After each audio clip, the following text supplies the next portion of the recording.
வணக்கம் நண்பர்களே. இந்த வீடியோவில் என்ன பார்க்க போகிறோம்னா, டிஎன்பிஎஸ்சி குரூப் 4 மற்றும் டிஎன்பிஎஸ்சி குரூப் 2 2A புதிய பாடத்திட்டத்தின்படி தமிழ் தகுதி தேர்வு பாடத்திட்டத்தில் கலைச்சொற்கள் தலைப்பிலிருந்து 15 மதிப்பெண்களுக்கு கேள்விகள் கேட்கப்படுகின்றன. அதாவது 10 கேள்விகள் கேட்பார்கள்.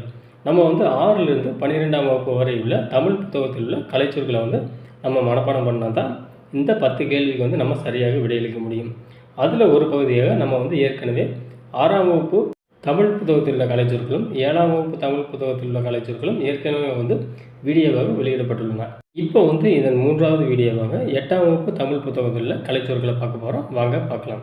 ஒவ்வொரு யூனிட்டிற்கான கலைச்சொற்களும் கட் அண்ட் பேஸ்ட் பண்ணி நான் கொடுத்துருக்கேன் நண்பர்களே. அதனால் நீங்கள் புத்தகத்தில் தேடி படிக்க வேண்டியதில்லை, இந்த வீடியோவிலேயே பார்த்துக்கலாம். இப்போ ஃபஸ்ட்டு யூனிட்டிற்கான கலைச்சொற்களை பார்த்துருவோம். ஒலிபெருப்பியல், அதாவது ஆர்டிகுலேட்டரி ஃபனெட்டிக்ஸ்.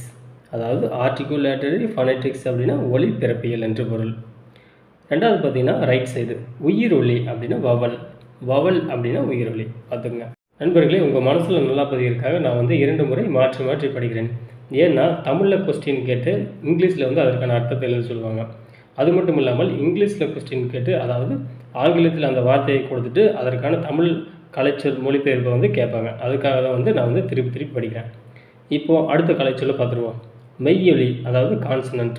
கான்சனன்ட் அப்படின்னா மெய்யொலி. அடுத்தது அகராதியியல், லெக்சிகோகிராஃபி எனப்படும். லெக்சிகோகிராஃபி அப்படின்னா அகராதியியல். அடுத்தது மூக்கொலி அப்படின்னா நேசல் கான்சனன்ட் சவுண்டு. அதாவது நேசல் கான்சனன்ட் சவுண்ட் அப்படின்னா மூக்கொலி. அடுத்தது ஒலியன். ஒலியன் அப்படின்னா ஃபோனேம் என்ற அர்த்தம். ஃபோனேம் அப்படின்னா ஒலியன். அடுத்தது கல்வெட்டுனா எபிகிராஃப். எபிகிராஃப் அப்படின்னா கல்வெட்டு. சித்திரை எழுத்து அப்படின்னா பிக்டோகிராஃப். பிக்டோகிராஃப் அப்படின்னா சித்திரை எழுத்து. நம்ம பிக்சர் அப்படிங்கிற பார்த்தீங்களா, பிக்சர் அப்படின்னா படம், சித்திரம் என்று பொருள். பிக்டோகிராஃப் அப்படின்னா சித்திரை எழுத்து என்று பொருள். இரண்டாவது அழகிற்கான கலைச்சொற்கள். முதல் பழங்குடியினர், அதாவது ட்ரைப்ஸ். ட்ரைப்ஸ் அப்படின்னா பழங்குடியினர் என்று பொருள். இப்போ அடுத்தது பார்ப்போம். சமவெளி அப்படின்னா பிளைன். பிளைன் அப்படின்னா சமவெளி. பள்ளத்தாக்குனா வேலி. வேலினா பள்ளத்தாக்கு. புதர்னா திக்கெட். திக்கெட்னா புதர். மலை முகடுனா ரிட்ஜ். ரிட்ஜ்னா மலை முகடு. வெட்டுக்கிளி லோக்கஸ்ட். லோக்கஸ்ட் அப்படின்னா வெட்டுக்கிளி. சிறுத்தை லியோபாடு. லியோபாடு அப்படின்னா சிறுத்தை. மொட்டுனா பட். பட் அப்படின்னா மொட்டு. அழகு 3ற்கான கலைச்சொல். நோய் டிசீஸ். டிசீஸ்னா நோய். பக்க விளைவு சைடு எஃபெக்ட். சைடு எஃபெக்ட்னா பக்க விளைவு. மூலிகை ஹெர்ப்ஸ். ஹெர்ப்ஸ் அப்படின்னா மூலிகை. ரைட் சைடு நுண்ணுயிர் முறி, ஆன்டிபயாட்டிக். அதாவது ஆன்டிபயாட்டிக் அப்படின்னா நுண்ணுயிர் முறி. உங்களுக்கு நுண்ணுயிர் எதிரின்னு கேட்கப்பட்டாலும் நுண்ணுயிர் முறி தான் சரியான தமிழ் கலைச்சொல்லாகும். அடுத்து சிறுதானியங்கள் அப்படின்னா மில்லட்ஸ். மில்லட்ஸ்னால் சிறுதானியங்கள். மரபணு ஜீன். ஜீன் அப்படின்னா மரபணு. பட்டய கணக்கர்னா ஆடிட்டர். ஆடிட்டர் அப்படின்னா பட்டய கணக்கர். ஒவ்வாமைனா அலர்ஜி. அலர்ஜினா ஒவ்வாமை. 4வது அழகிற்கான கலைச்சொற்களை பார்த்துருவோம். நிறுத்தற்குறினா பங்க்சுவேஷன். பங்க்சுவேஷன் அப்படின்னா நிறுத்தற்குறி. ரைட் சைடு பாருங்கள். மொழிபெயர்ப்பு அப்படின்னா டிரான்ஸ்லேஷன். டிரான்ஸ்லேஷன் அப்படின்னா மொழிபெயர்ப்பு. அணிகலன் ஆர்னமெண்ட். ஆர்னமெண்ட் அப்படின்னா அணிகலன். விழிப்புணர்வுனா அவேர்னஸ். அவேர்னஸ் அப்படின்னா விழிப்புணர்வு. அடுத்தது திறமை டேலண்ட். டேலண்ட் அப்படின்னா திறமை. சீர்திருத்தம் அப்படின்னா ரிஃபார்ம். இந்த ரிஃபார்ம் அப்படிங்கிற வார்த்தையை சமீபத்தில் நடந்த டிஎன்பிஎஸ்சி எக்ஸாமில் கேட்டிருக்காங்க. ரிஃபார்ம் அப்படின்னா சீர்திருத்தம் என்று பொருள். அழகு 5ற்கான கலைச்சொற்கள். கைவினை பொருட்கள் கிராஃப்ட்ஸ். அதாவது கைவினை பொருட்கள் அப்படின்னா கிராஃப்ட்ஸ் என்று அர்த்தம். பின்னுதல்னா நெட்டிங். நெட்டிங் அப்படின்னா பின்னுதல். புல்லாங்குழல் ஃப்ளூட். ஃப்ளூட் அப்படின்னா புல்லாங்குழல்.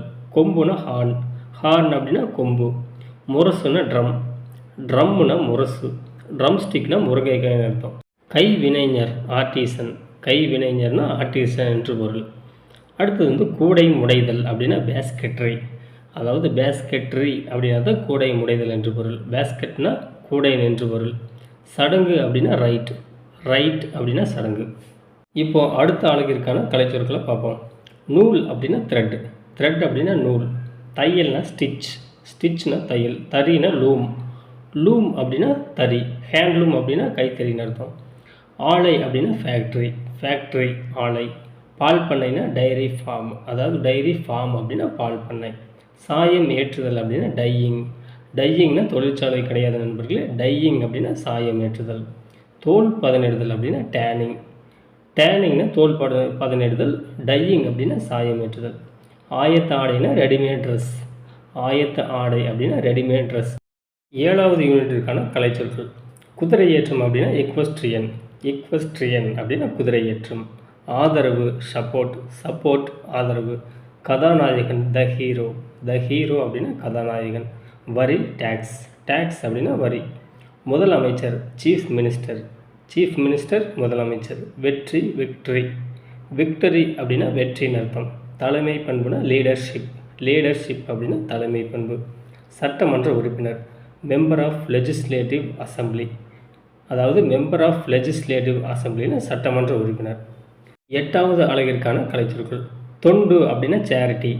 சேரிட்டி அப்படின்னா தொண்டு. சேரிட்டினா நிறைய பேர் வந்து தொண்டு நிறுவனம் அப்படின்னு நினச்சிட்டு இருக்கிறாங்க. ஆனால் சேரிட்டி அப்படின்னா தொண்டு என்று அர்த்தமாகும். ரைட் சைடு பாருங்கள். நேர்மை அப்படின்னா இன்டெகிரிட்டி. இன்டெகிரிட்டி நேர்மை. இந்த இன்டெகிரிட்டி என்று சொல் வந்து நண்பர்கள் நம்ம அரசியலமைப்பு சட்டத்தில் வந்து முகப்புரையில் இடம்பெற்றிருக்கிறது. அடுத்தது ஞானி அப்படின்னா செயின்ட். செயின்ட் அப்படின்னா ஞானி. செயின்ட் அப்படின்னா துறவின்னு சொல்லுவாங்க. இங்கே புக்கில் வந்து ஞானின்னு கொடுத்துருக்கறனால நீங்கள் எக்ஸாமில் வந்து ஞானி என்ற வார்த்தையை தான் தேர்வு செய்யணும். பகுத்தறிவு அப்படின்னா ரேஷனல். ரேஷனல் அப்படின்னா பகுத்தறிவு. அதற்காக நண்பர்களே ரேஷன் கடை வந்து நம்ம வந்து பகுத்தறிவு கடைன்னு சொல்லக்கூடாது. ரேஷன் அந்த ரேஷன் வந்து நியாயம் என்று பொருள். அதாவது ரேஷன் கடை அப்படின்னா நியாய விலை கடைன்னு நம்ம சொல்லலாம். அடுத்தது தத்துவம்னா ஃபிலாசபி. ஃபிலாசபி அப்படின்னா தத்துவம். சீர்திருத்தம் அப்படின்னா ரீஃபார்ம். நம்ம முன்னாடியே பார்த்தோம். சீர்திருத்தம் அப்படின்னா ரீஃபார்ம். அடுத்தது 9வது அல்லது கடைசி யூனிட்டிற்கான கலைச்சொல். குறிக்கோள் அப்படின்னா ஆப்ஜெக்டிவ். ஆப்ஜெக்டிவ் அப்படின்னா குறிக்கோள். ஆப்ஜெக்டிவ் ரெசல்யூஷன் நம்ம வந்து கான்ஸ்டியூஷனில் படிப்போம். அதாவது நேரு கொண்டு வந்த குறிக்கோள் தீர்மானம்னு வரும். இப்போ அடுத்தது பல்கலைக்கழகம்னா யூனிவர்சிட்டி. அடுத்தது வந்து நம்பிக்கை கான்ஃபிடென்ஸ். கான்ஃபிடென்ஸ் அப்படின்னா நம்பிக்கை. ஒப்பந்தம்னா அக்ரிமெண்ட். அக்ரிமெண்ட் ஒப்பந்தம். முனைவர் பட்டம் டாக்டரேட். டாக்டரேட் அப்படின்னா முனைவர் பட்டம். டாக்டர் அப்படின்னா தான் மருத்துவர்னு அர்த்தம். அரசியலமைப்புனா கான்ஸ்டிடியூஷன். கான்ஸ்டிடியூஷன்னா அரசியலமைப்பு. வட்ட மேசை மாநாடு round table conference. Round table conference அப்படின்னா வட்ட மேசை மாநாடு. முதல் 3 வட்டமேசை மாநாடுகள் வந்து லண்டனில் 1930, 31, 32 நடைபெற்றிருக்கும். இப்போ கடைசியாக இரட்டை வாக்குரிமைனா டபுள் ஓட்டிங். டபுள் ஓட்டிங் அப்படின்னா இரட்டை வாக்குரிமை. 8ஆம் வகுப்பு தமிழ் புத்தகத்தில் கலைச்சொற்கள் அவ்வளவுதான். நண்பர்களே 6லிருந்து 12ஆம் வகுப்பு வரை கலைச்சொற்களை வந்து ஒரே அடியாக தொகுத்து நம்ம படித்தோம்னா நமக்கு வந்து குழப்பிக்கொள்ள வாய்ப்பு இருக்கிறது. அதனால தான் வந்து நம்ம வந்து தனித்தனியாக நம்ம வந்து படிக்கிறோம். இப்படி படிக்கும்போது நண்பர்களே நமக்கு ரிவிஷன் பண்ணவும் ஈஸியாக இருக்கும். சரி நண்பர்களே, அடுத்த வீடியோவில் சந்திப்போம். உங்கள் கருத்துக்களை கமெண்ட்ஸில் தெரிவிங்க. நன்றி.